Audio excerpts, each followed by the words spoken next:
Hey, What's how going are on? you? Good. How are I'm good. you? How are you? I'm I'm good. I'm good. good.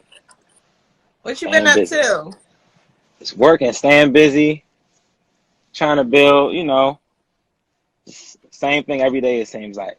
Yes, I'm so happy to see you. I haven't seen you in like years. Oh yeah, it's been a long time for sure. It's been a Yes, long time. It's good seeing you. good seeing you too. Oh So, yeah. for those of you that don't know, me and Jeff actually went to middle school and high school together. And Hmm. listen, he was that guy that was selling food and snacks and drinks. Like Oh I know, yeah. like I I know had you came everything. clutch for me in the classroom. Yeah, that was me for sure. Listen, I even remember one time you were filming the whole year, and then in the summer you started selling like videotapes like from the whole school year.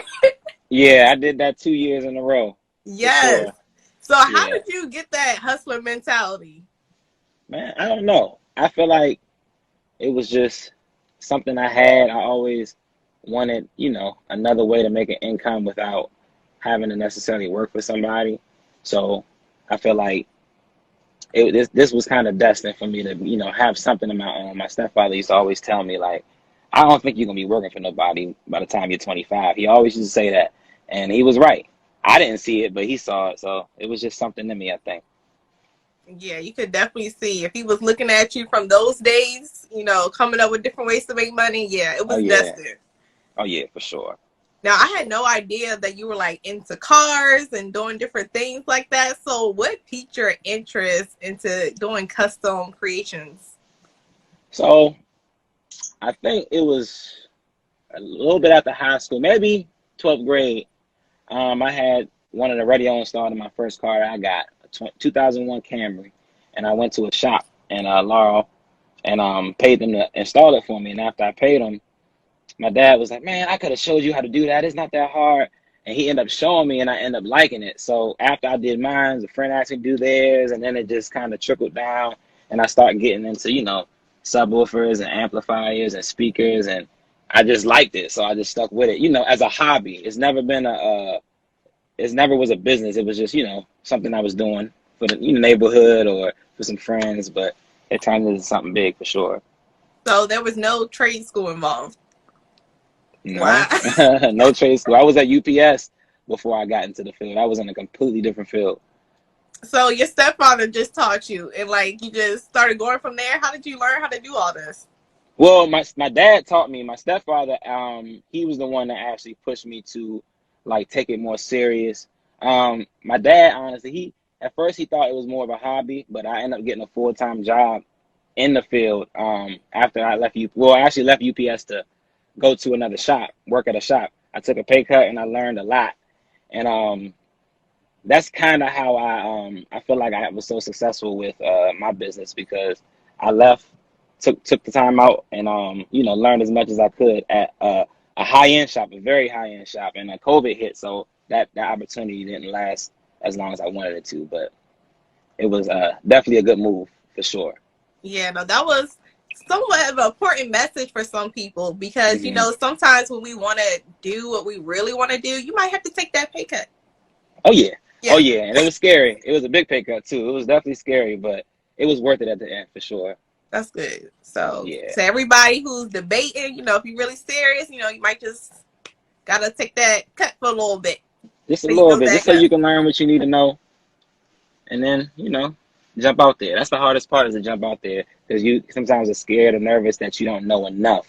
It's always more. You're always going to need to know more. So you might as well jump out there when you feel like you got the basics down, and you're not going to mess nobody's car up or whatever field you're in, mess somebody's equipment up, and then just learn as you go. Use the money you make to pay for more training, travel. Take advantage of the seminars out here. It's a lot of free stuff out here. You just got to travel. You just got to fly. Listen, Yeah. use Google to your advantage. Oh It's out yeah, there. for sure, for Now you sure. started out kind of, going to people's houses and making house calls, doing these custom designs, like, Hmm. and now you have your own building that you put together, and people are coming to you now. So Right. just run us through that whole process and that journey for you from going making house calls to you got your whole building now.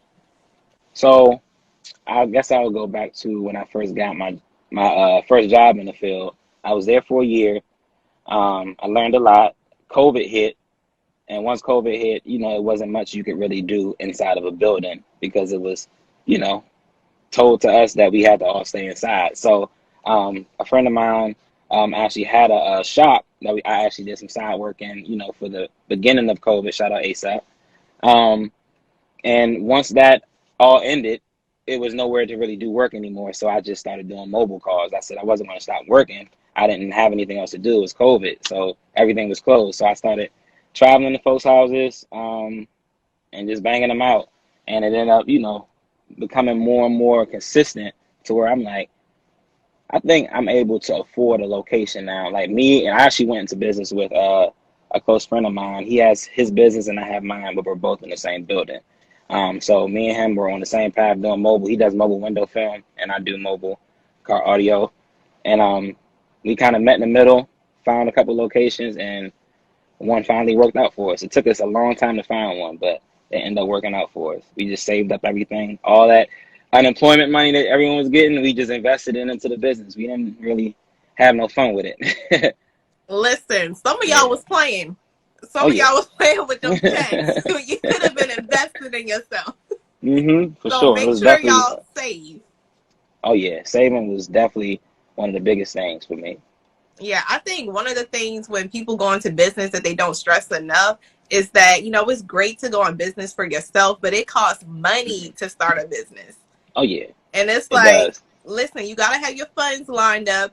You might have to stick it out with that 9 to 5 for a little while longer so you can stack up your coins for your Hmm. business. So Exactly. y'all got to think about all of this. Exactly.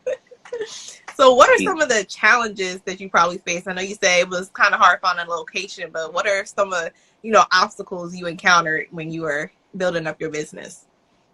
Um, I think honestly the hardest thing was trying to figure out marketing. It's a lot of competition in Maryland, so trying to figure out how to get my name out there was difficult.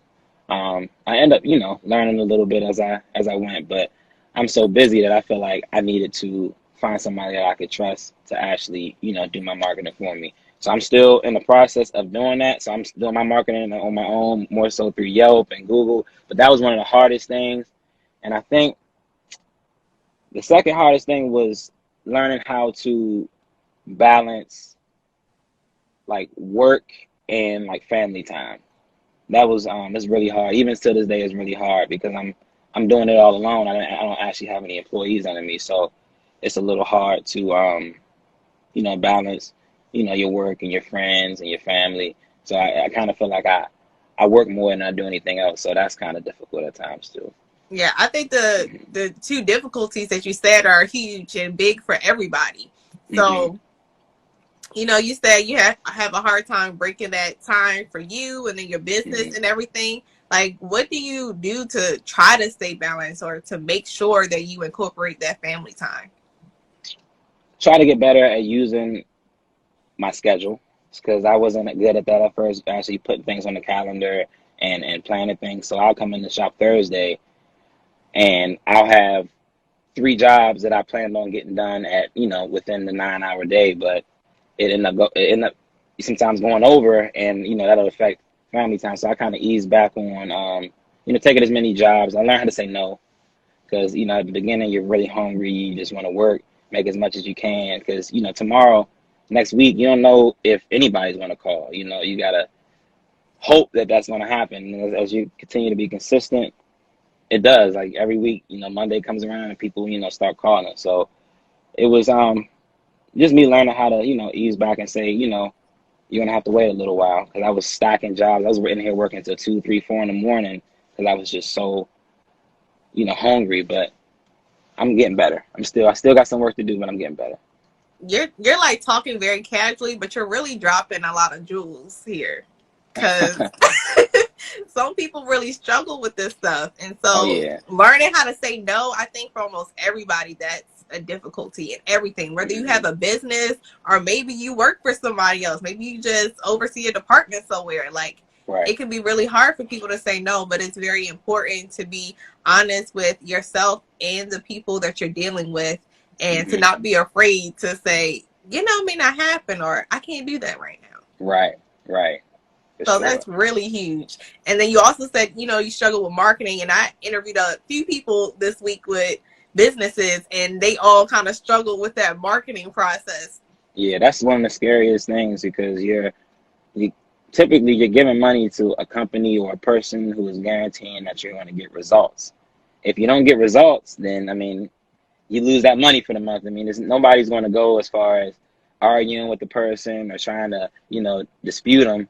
It's a part of the business. Sometimes it's going to work, sometimes it's not. Like I use Yelp a lot, but Yelp is expensive. I haven't really gotten to Google yet, but I think that that's even more important because everyone I know uses Google to search for anything. I know I do. So it's, I feel like it's really important, but it's really expensive. But once you actually jump out there and do it and you see those results and take time to figure out what's working for you marketing wise and what's not, then it's easy. You don't even think about it afterwards. The first couple months are the scariest.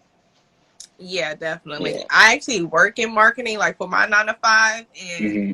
y'all, we dropped a serious bag on one platform. Y'all, Yeah. we spent like 45,000 Yeah. on one Yeah. platform. Like that's a Okay. lot of money. Like Oh of course, yeah. like me and you, we ain't about to drop 5,000 on our personal business at this point. Hmm.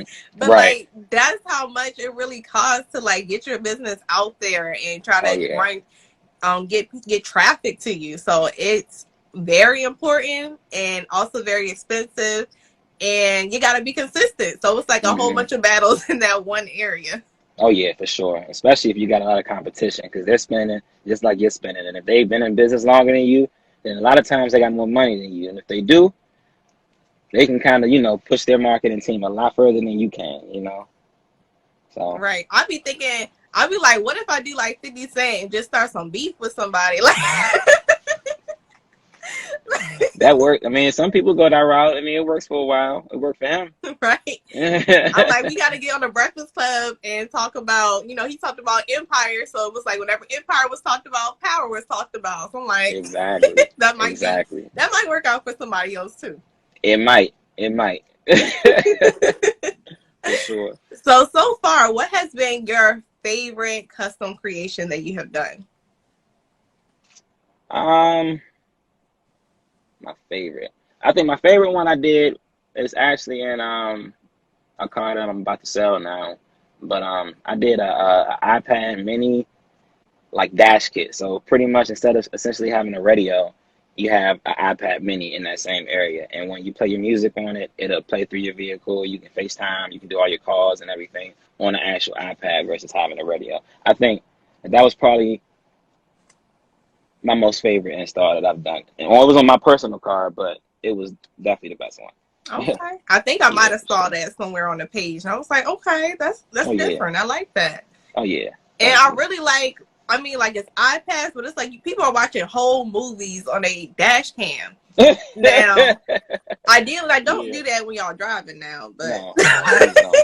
but you may have a long trip, or you may need to take a break, or Hmm. maybe you got a kid in the back. They can see Right. it. Yeah, it comes in handy for sure, but you got to make sure the driver is on the road. That is not for him. That's for everybody else in the car. Yes. Yeah, for sure. So since you're into cars, what are your top 3 dream cars? Ooh, top 3 dream cars. Okay. So I would say if I ever become rich, if I ever make it, I would say it's going to be a Lamborghini for me. That's my top dream car, most expensive dream car. Affordable dream car is actually a 95 Mazda RX-7. And I say my third one will probably be a Dodge Viper. Okay. Yeah, those are my top 3. Personally, since elementary school, I have always wanted a Bentley.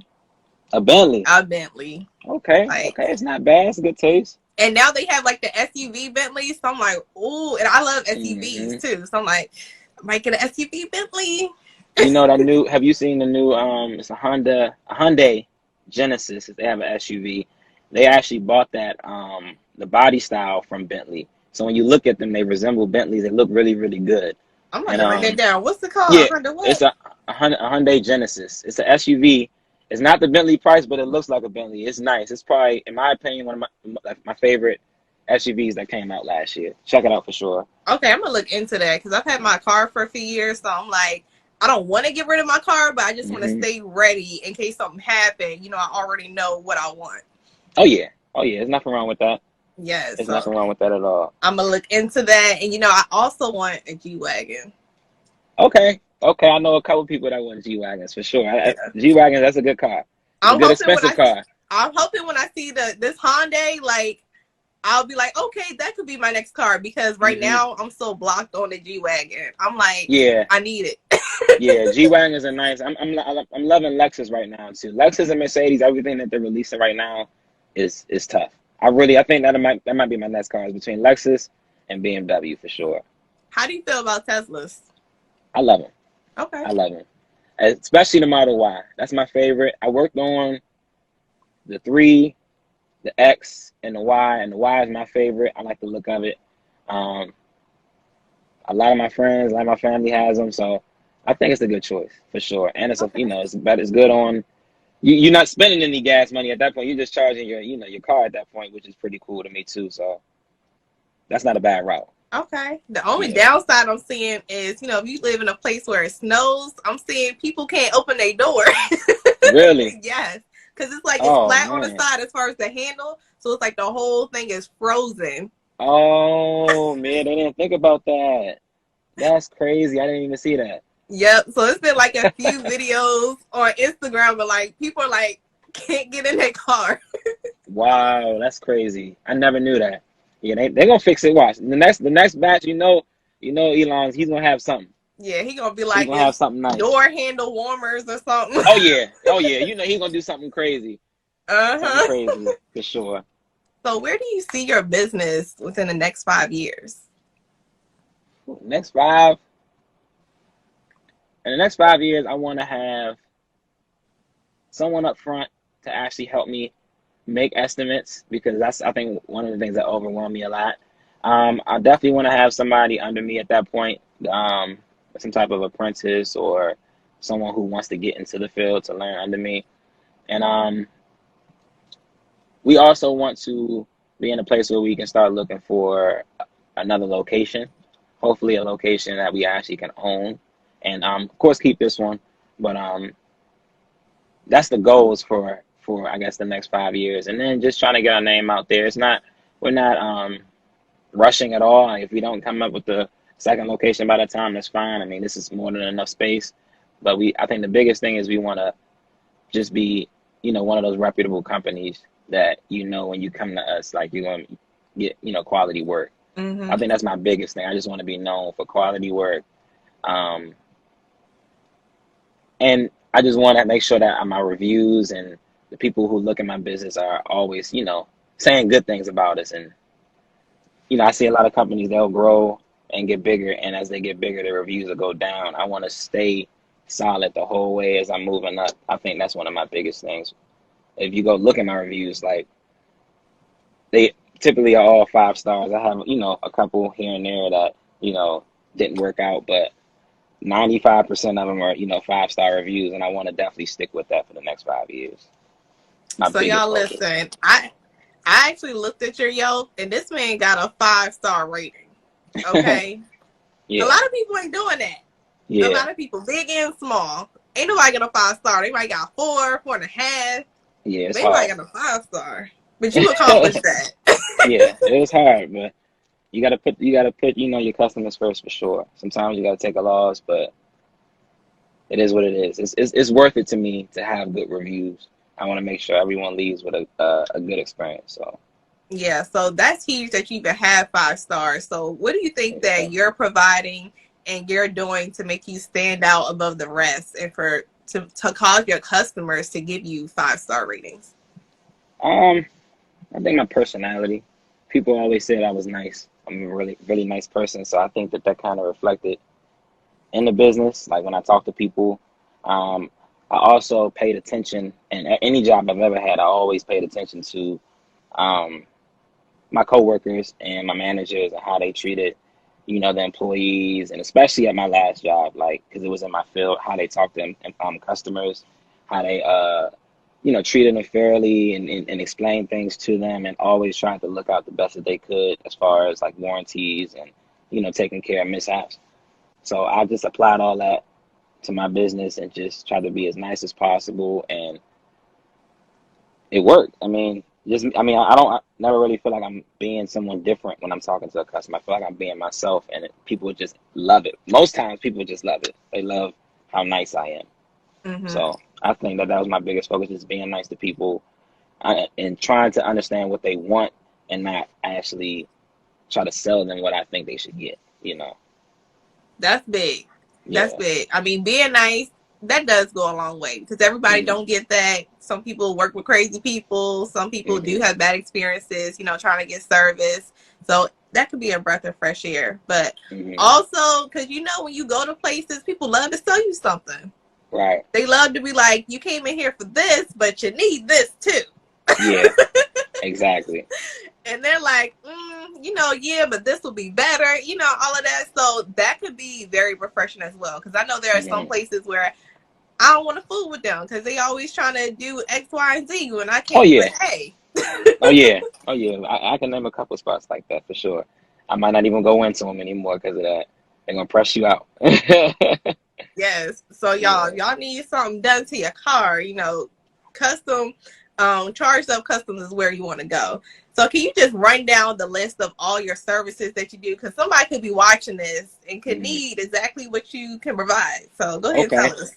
So the main thing we do is a lot of radio installs, speaker installs, sound systems. Remote starts is very popular, especially in the wintertime.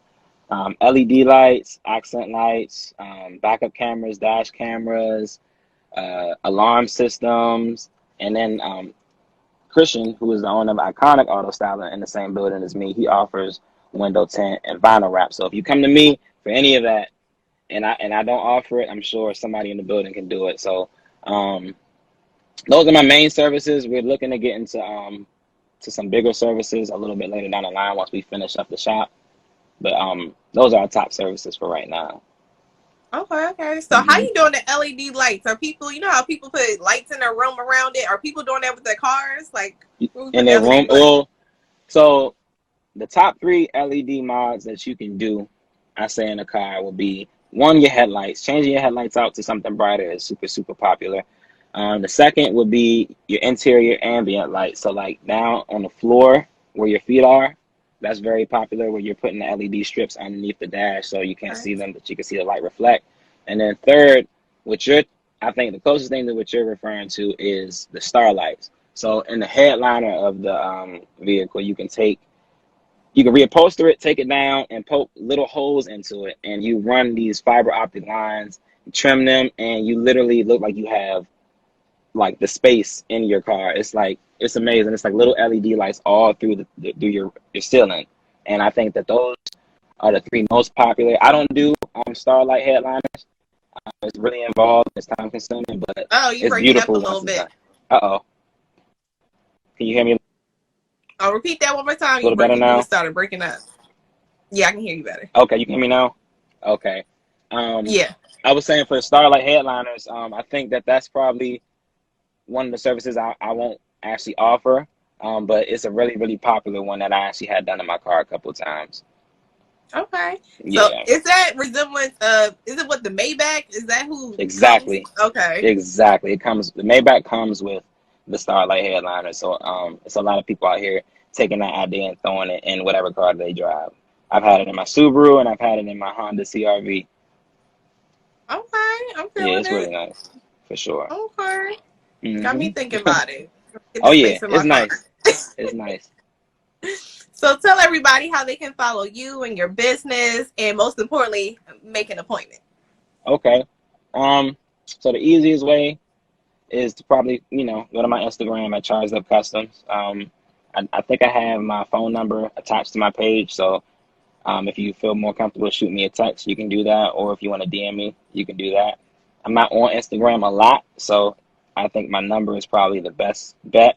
Um, if you don't know it, if you don't see it on the page, it's 301-646-9176. That's my business cell. And you also can visit our website at chargedupcustoms.com, and you can DM us there as well, and I'll get the messages straight to my phone. Um, Facebook is another option. If you follow me on Facebook, Jeff Dawkins, you can hit me up on there. And Yelp. Also, if you're on Yelp, if you're an active user of Yelp, you can find me on there. You can message me. I probably see my Yelp messages more than anything. Um, but yeah, those are all the ways you can reach me. Okay, well there For y'all sure. have it. Listen, if you need something done to your car, you want an iPad in your car, you want to watch a movie. Listen, you need some LED lights. I mean, anything cool and creative. This man can do it, and he got more Oh yeah. coming. Oh yeah. So, oh, where are you located? Tell me where you're located. Oh, we're in Rockville, Maryland. We've been here for about 3 months now. We just got out here. So if you're familiar with Rockville, right off of East Goody, the street is Taft Street. All Taft right. Street. Yep. So make sure y'all give him a call first because it's appointments only, right? So, Appointments only. If you walk in, it's no guarantee we're gonna be able to get to you. So I recommend you make an appointment because it's a long drive for a lot of us. That if you went to school with me at least, it's a long drive from me to Rockville for yeah. sure. So So definitely make an appointment. don't be pulling up on him. Make Right. it. I appreciate it for sure. Yes. Well, thank you so much for joining me. I really appreciate it. It was nice Oh to see yeah. you because I haven't seen you in ages. Oh yeah. Thanks for having me. I appreciate it. Yeah, Of it's good seeing course. you. Yeah, so everybody, thank you for joining us for another episode of Link Live. Make sure you follow the Link Entertainment at the Link ENT on Instagram and Facebook. And make Hmm. sure you go subscribe to our YouTube channel, y'all, because we're trying to hit 1K. Okay, we're trying to Oh yeah. monetize this thing. So Let's get go to it. ahead and subscribe to our YouTube channel, the Link Entertainment. And as always, for the latest news, go to thelinkentertainment.com and, go ahead and subscribe to our newsletter. We'll send you weekly news on what's been happening in the world. And yeah, that's about it. So thank y'all. Have a good one. See ya. See ya.